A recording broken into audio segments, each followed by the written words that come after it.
Hello, my name is Orko and I'm General Manager, and I'm here today with the IGL of our R6 team, Omoz, I think it's pronounced. It's actually pronounced Omoz, but I don't pull people up Omoz. too much. Yeah, it comes from Dota, but I'm not really too fussed. I don't pull people up on it too much. Uh, you Um, used to so play Dota? yeah, actually, fitting first question there. Um, so yeah, if you want to know a little bit about me and a little about where I come from, I spent a very long time playing Dota. I think I played it for like 3 or 4 years, which brings me to why I'm an IGL. I've definitely got the brain. I haven't really got the Mm. FPS background. That's definitely where I come from. Is the brain of the operation. That's why I'm the IGL. Um, yeah, that's kind of where I come from. If you want to know a little bit about the rest of the guys, or Yeah, go on, man. all right, sweet. Okay, so I've known Ghost and Spectre. Well, Ghost is Spectre. I call him Ghost because he's been called Ghost forever. But let's call him Spectre because that's what he's called now. I've known Mm. Spectre and Scars for probably about 5 months now. We've been playing together competitively for about four. Mm. Them two have played on teams quite a lot, so they've definitely got a lot of synergy. Must have been playing together for almost a year now. So Oh, yeah. So that's where them two come from. They've both been playing it for years now. Um, so they come as like a two-man yeah, team. they're the duo. Like you talk about Pro League, you talk about like Karjeka and Joystick running around refragging each other. Well, we've got Spectre and Scars, and they're just they're just as potent, you know. And as for Chewy, Chewy got into competitive Siege about 6 months ago. He was literally just a rank star. We joke about that all the time. Just playing ranks, just getting the highest ranks, and all of a sudden one day he got asked to play on a competitive team. Your first team almost never works out, so he ended up joining us, and he's a crazy player. Um, so yeah, we're all thrilled to have actually found each other. Everyone on the team is exceptionally skilled, and we're just looking for that fifth guy now. So that's the plan for the future, How and did he? like very soon future. Sorry, yeah. Yeah, did he? How was did he adapt then to the actions from the difference from Oh, rank to from actually? for him to join the team compared to him playing on another team. Yeah. No, I mean from like from ranked going into Oh, actually. sweet, yeah. Well, that's the joke. Yeah, he adapted quite well. I don't think I ever saw a weakness in his gameplay coming into competitive siege. A lot of people who just play ranks will have like a really big weakness on like on cohesive game sense, like game sense between the team. And I just really didn't have that with him. There was him coming ranked to competitive. There was no. I don't know. I didn't feel like there was any learning curve. He had a competitive mind from the start. He just never really got into competitive, and we was the opportunity for him to take it further. So that's what we've done. Fair enough.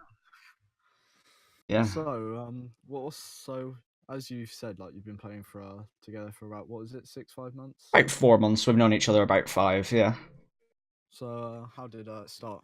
How did it start? I mean, I've not sure how long ago, but I remember playing against his team Zeptic. what So, play? Oh yeah, you was teams out, so you playing against us. All yeah. right, yeah. So it started off. I started off playing competitive about 9 months ago. 9, 10 months ago, something like that. Mm. And I first originally just found I was like in Plat 3 at this time. It was one of my first seasons, if not my first season. I First got season, bro. yeah, yeah, first season Plat 3. No discourage to anybody who starts in silver. It's okay. Everyone can build their way up. But yeah, my first season was in Plat 3. It must have been about 2 months later I started playing competitive. Played with my old team. I love them guys. Before we had an org, we're just friends playing the game. Some of us had aspirations to go on to pro. Some of us didn't, and eventually I just got to the point where I just moved on and on and on and up the ladder. You start Mm. small and you go bigger, and that's kind of where I am right now. You know, So, teams move on. People have different aspirations, and you just got to stick to your own and really just go for it, no matter what people around you do per se. That's how I think of things anyway. So I, how? Oh, carry on. no, sorry, I believe you have a few questions. Yeah. So how presently you just competed in the Nordic Cup and you're Yes, obviously looking for your fifth, but yes. you kind of what's going on at the moment, as in with the team and practicing and stuff like that. Okay, Don't give away so too much, obviously. yeah, right now we've got a super strong foreman. We are solid. We are just looking for that fifth guy. Right now, what's happening is uh, our trade rate, the rate at which we trade our kills back within 10 seconds, is pretty high. I know a lot of the pro teams, like the professional teams, the very top level of Siege. G2, for example, Siege GG released a stat the other day. I think 33% of their kills are traded. We trade 27%, and that is without actually having our fifth player. Our fifth player is just a trial running through us. So Mm, it's good to show, we are trading a lot of our kills. We're trading our kills, which is professionally competitive. mm, And that's what's super important in competitive Siege is if you lose a player, you get that advantage back as quick as yeah. possible because obviously they can gain more map control and stuff while they're alive. If you can trade it back, you're back on even ground again. So as a four, you've all got that synergy Yeah, with definitely. And that's been yeah, playing together for 4 months, right? We're just looking for that fifth guy. yeah. So So yeah, definitely. what are your plans for the future then? Right. After Okay, so we've got some after you plans. found the fifth guy. Yeah, okay, so we found the fifth guy. We're hoping this fifth guy is landable, right? Can go to a LAN. Mm, We're hoping that we've got some connections in Denmark, and we are hoping to maybe able to boot camp there in Denmark for a couple of days, and then head to DreamHack Valencia. So playing at DreamHack Valencia is the current goal. I'm not sure if we will achieve it this time. We're doing our best to every single day, but whatever happens, we're just looking for eventually being able to live by playing the game, live together. I've not even met my team yet, and I love them. I love them to pieces. I just can't wait for that day, and that's our goal. That's my personal goal. Is to just coming, is for that. coming from some of your team being obviously young, you Uh being an huh. advocate of young players, Yep. do you see any problems when you're boot camping having, a couple like young players Having a complete in place. and mm, Maturity is never a problem, right? You have mature people, you have don't mature people. It does not correlate with your age. So we're a professional team like any other. It's just we're just younger, yes, I don't see I don't see any difference. Like there isn't. As far as like getting into tournaments and stuff, yeah, that sucks. Like we can't join Pro League till we're 18, the way I look at that is I find it hard to that people believe you have people who are underage and players that who are underage have this belief in them that they can't go pro because they're not old enough, and by the time they get old enough they're pressured into going into a different job, a different industry, not pursuing their actual dreams.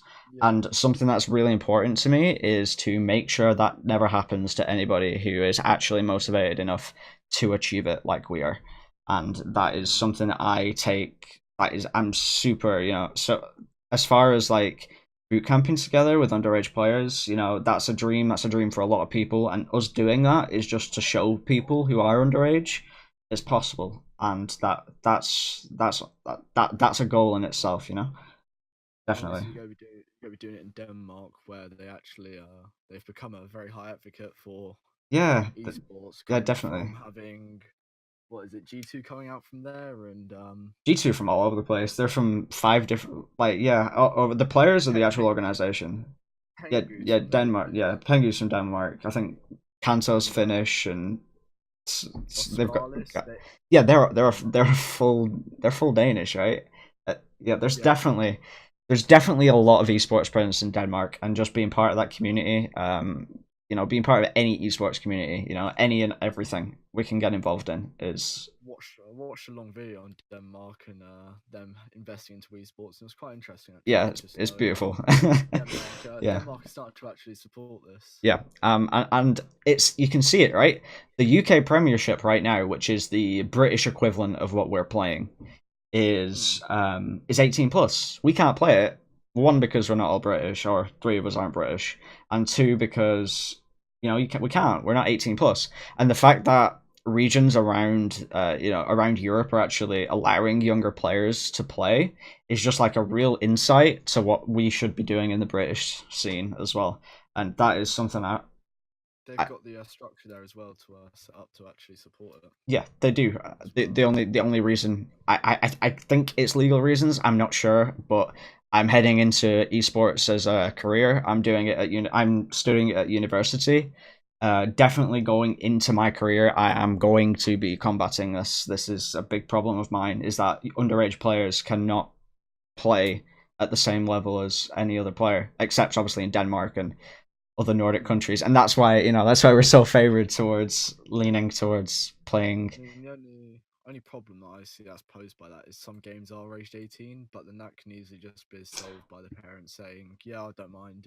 That's just the Peggy rating or whatever. That's just like a guidance rating. Personally, I've had discussions with people, people who I work with like daily, of just like doesn't it provoke violence? Doesn't it provoke this? And that's a whole nother topic in its own. But I don't. I believe it promotes. It helps us become better people. It does quite Mm, the opposite to what a lot of people believe it to be, and that is exactly. something I find definitely people need to realize more, is that we are better people because of what we do every day. You know, definitely. I played World of Warcraft for so long, and that's definitely changed. Like Yeah, that's made me who I am. Meeting yeah, so many people, like definitely. meeting Yeah, so many people, talking to so many people, connections, and right? trying You to realize that people aren't all. yeah, Yeah, you're definitely. brought up with don't talk to strangers, but it's like Yeah, I've talked to so many made people so and many made friends. friends, Yeah, and definitely. it's just like Yeah, you see all these things on the news, but then you're like everyone in the UK probably and plays and yep, talks to people, and it happens to what one maybe two a year at y- most. yeah. Helping people realize that is a big part of what I want to be able to do. Yeah, definitely. Mm. Um, yeah. Sweet. Anything else to say? I think I've said everything Yeah, on that. well, let's get on to the questions then. Yeah, no worries. So, as an IGL, Uh huh. obviously without giving too much away, what like playstyle would you Mm, say the team voice style. has and that you enforce? I I always talk about this bubble and never letting anyone in the bubble, and all that refers to is just having aggression over our map control. We're definitely a very aggressive team. We play a lot like Latin America. Um, just making sure we have aggression over map control. That's the big one. Is So your motto is offense is the best defense. Definitely, yeah. On defense, if you are not hunting the enemies, you are, they've just released a Mozzie. You hunt the roamers. That's how you hunt the attackers. Sorry, that's how the game works. So definitely. Um, How do you say you would do against like obviously not pro teams, but like how some pro teams play? How do you feel like your play style goes against them? okay, so teams that have very weak flank watch, and we just run two operators at them on the flank watch, we just break their backline. We I talk about this bubble, right? So we break into their bubble. That's something which is obviously going to be really hard this season with Nomad. Uh, Yeah. but it's going to be made a lot easier when Mozzie Obviously, we can't play Mozzie until for 3 months because he goes through a Yeah. professional trial period. Yeah, Mm. so it's going to be something that's a lot harder for us this season. Is knowing when not to run for these flanks, but aggression over map control, I think, is the big one. Um, How do you say you do against teams which like Vitality would set up their rush then yeah, the 10-second rush. We yeah. pick Echo. That's about it. Pick Echo, play your game. Yeah, that's how you beat Vitality. Any teams out there looking to beat Vitality, pick Echo. Yeah, definitely. Yeah, definitely. Pick Echo, and yeah, that's about it. You just need to pick Echo if they ever let it Maybe through. Frost and Capcan. I mean, yeah, that works too, but like, I don't think I've seen Frost played competitively like ever. Like, I think last time it was played was like last Invitational G2. Like Fabian played it because you know what Fabian's like. But yeah, Mm. definitely Echo is the way to beat Vitality. Yeah, without a doubt. What are your favorite operators then, personally, so far in the game? Oh wow. Okay. So when I started playing the game, I solo queued like a lot. Mm. Um, I played like Sledge and Caveira for a long time. Um, Obviously not competitively viable being Caveira unless you're Yeah. Eunice, but yeah. So competitively and recently, I've been leaning a lot towards Mute. Mute is a crazy operator, especially now that he's got the SMG 11. Yeah. And on attack, I I find Monty quite interesting, Montagne, because he does something no other operator can do. Right, he can stare at you and give information without dying, and I find that really useful. Um, It's annoying when someone else hides behind him and you're just staring at him, and then you just see his little head poke around the yeah, corner right. and just and Yeah, spray you down, and you're just like, well. yeah, definitely. All about the teamwork. Yeah. What's your best moment in esports career so far? So far, Including Dota. okay. So I didn't get into Dota as much as I've got into Siege, even though I spent a lot longer doing it. And the reason is that I am way more invested in. I know what it takes, you know. I know what it takes Mm. now, and that's what I'm going into this like. In a year, I'm in the top 100 players in Europe. You know, maybe 150, whatever, however you want to rank it. I don't really mind, but definitely, best moment would be. Uh, I don't see any specifically, but just winning each round is an achievement in its own. Just being able to celebrate with your team every round, no matter the stakes of that round. No, it's just the next round. You know, you don't dwell on it too much. Every round is its own round. You win it for each reason. You know, every round you win, every round you lose. I Mm. can't really pinpoint. I think the best moment in my career will be the day that us five sit down at a desk together, or us four plus one, right? Sit down at a desk together and play the game, and that's all it is. So you think boot camping is definitely going to be a highlight in the career? There, yeah, without a Because doubt, that's going to be, yeah. you can win tournaments, you can whatever, but the best moment has got to be that moment where the people you speak to 4 or 5 hours a day, you actually get to see them, talk to them, rather than just hear, vibrations over a microphone. Mm. That's something super important to me. Definitely. Um, that will be the highlight of my career. Definitely. Um, Fair enough. that and attending Paris. Being the Paris major and etc. Did you etc. get good? You get good seats in that? Yeah, front row. Yeah, I sat next to. Do you know Secrets player Leon Gids?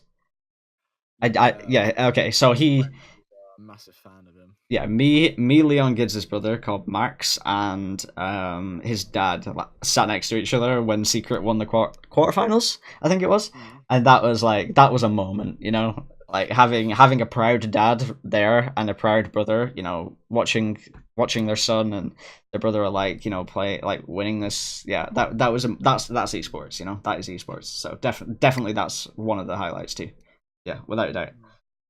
So, who's your favorite pro team My favorite protein. currently? Yeah. Can I say me? Us? It has to be. Okay. Um, there's so many. It's probably EG, right? Every time they lose and they get pipped at the post, but every single time they come back, and they fight for it. And that Mm. is probably EG, right? It's not G2. It's not the Gloria, the winners. They're great. They're amazing, I've but got a friend who's just got into Siege and he's bandwagon of G2. It's course, quite everyone funny. does. It's Yeah, of quite course. annoying. Yeah. Yeah, everyone does. Everyone does. Even I do a little bit, Everyone does. Mm. Everyone looks up to G2 because they are the best team in the world without a doubt. Nobody can question it. Everyone's looking at what they do. And Shas is their coach, right? Shaswood? I don't even know how you pronounce it, but it's called Shas, Oh, right? is he the UK one? Yeah, it's the British guy. Yeah, they Yeah, released yeah. a documentary on him.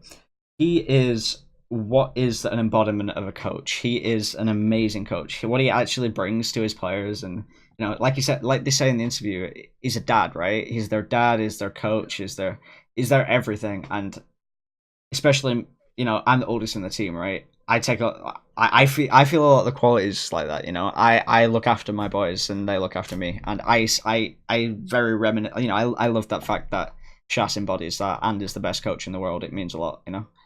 So Reminds me kind of like Overwatch in the Overwatch League, how they've like all kind of got like my favorite team on the Spitfire. They kind of had like a team mum. Yeah, yeah, Yeah, yeah, like definitely. they would get looked after because like in esports, it's young players in a house who've never lived alone. They kind of do need that. The mum, yeah, that'd be yeah, that's Bit hilarious. bigger. I mean, I'm not doing Scars' laundry for him, but yeah, that's that's fun. Yeah, I like that idea. Yeah, definitely, and you need it as well, definitely. Who's your favorite pro player then? Player, right? Okay. So going back to that EG thing, right? It's got to be Troy, or it's called Canadian, right? Canadian is their IGL for EG, and no matter how many rounds he loses, he's always he is the embodiment of determination as a player. You know, he grew up and he had a sports injury or whatever, and he ended up uh, coming into Siege with a very sports like mindset. He's just the embodiment of determination and and competitiveness, and that is what probably makes him my favorite player. Like, I love everyone, right? But that's what makes him like stand out, right? Definitely. Yeah. Didn't Canadian. BC Yeah. just get signed to an BC wasn't Evil Geniuses, wasn't it? So BC was I don't even know what you'd call it. BC's was one of EG's players. He had aspirations to start his own organization. So he started his own organization and he bought a house or something or other. I'm not sure if he bought it, but he had a house. He signed players. Dark Zero, right? Yeah, He he now plays for them. which he now plays for, yeah, which is just like full circle, right? I'd love when I retire as a player to be able to be like, yeah, I'm buying a house. I'm gonna buy, 5 PCs, have 5 people live here. Do exactly what I would want somebody to do for us. That is Provide 5 opportunities definitely for people. exactly that is it. So him doing that, he's got to make him on my list as well. He is, that is perfectly what embodies, giving up his. I think BC only ever made. He played competitive for like 3 years. He made like 40 grand. As just a manager somewhere, he would have made more than that. But it's not about that. It's about for him providing them opportunities for the players around him to play, and that's beautiful. That's amazing. I really look up to him for that. Definitely, Fair enough. yeah, definitely. Bit of a cringy question asking coming from me, but what attracted you to Titan? Attached to Mr. Titan. Right. Well, we've known each other a while, haven't we? Yeah, So you've helped me a lot yeah, afterwards. and that's definitely like being stripped of a community so quickly for reasons which you can't change. Just Mm, the being able to be for a community to then go, hey, we believe in you. Like that. mm, That's was like, yeah, like that's what I want. No matter what happens, no matter what controversies go over, you don't just throw the towel in on your players, and that's something I embody a lot. You never give up. You never give up on your players, and seeing that as soon as when people give up on us and we got thrown an opportunity within 2 days, that's definitely what attracted me to sign. Yeah.